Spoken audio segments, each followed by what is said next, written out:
The power is completely in the creator, and that's to answer your question. That's where I broke through the wall. It's like I had these grand visions for my music, but I hadn't developed the skill or the time or the knowledge of the systems to like actually achieve what I was hearing. And when I'd explain it to people, they would either not get it or diminish it because it wasn't what they were hearing. And I'm not saying that what they were hearing was wrong, but like, it's just, I have a particular view of how my music should be.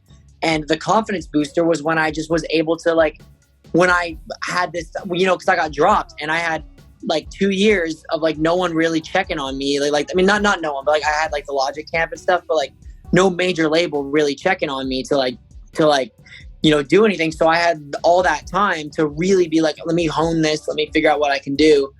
And then by the time the next label situation came around with Def Jam, I was much more skilled. And like knowing that I don't have to go into a studio, eat up my budget and create a fire song at the end of a session. I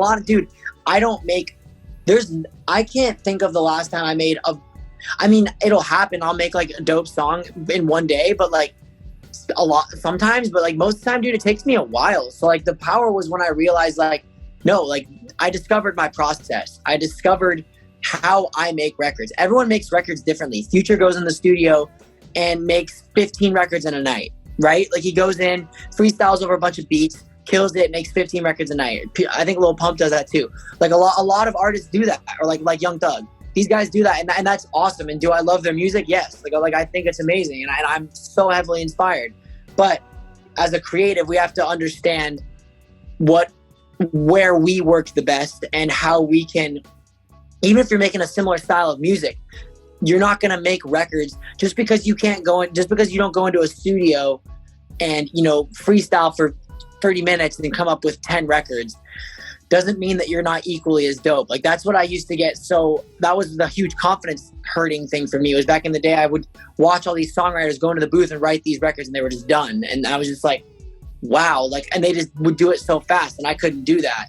But I just realized like, no, it's because I'm a really hyper methodical thinker. Like especially about music, but I really take my time and make sure everything is perfect. And like I'll step away, I'll listen to my music in another room, I'll do all the things to like trick myself into thinking it's a new experience when I hear it, to think what my knee-jerk reaction is, where the music should go, you know. So it's just discovering, sorry that was very long-winded, but to answer your question, what gave me the confidence was discovering that I could satisfy and satiate my own musical needs by creating music in this individual process that was unique to me, you know. And if you have your own studio or your own way to create any form of art, you can really discover what that is, and no one can like.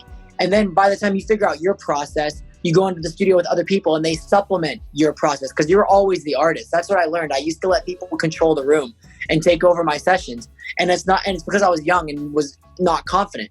But now I know how I make records, and I know that really at the end of the day, it's up to me if I want to do it or not. And I shouldn't feel bad if I don't want to use what someone's doing. You know what I mean? And it's no disrespect because I'm a fan of everybody, but that's what I learned.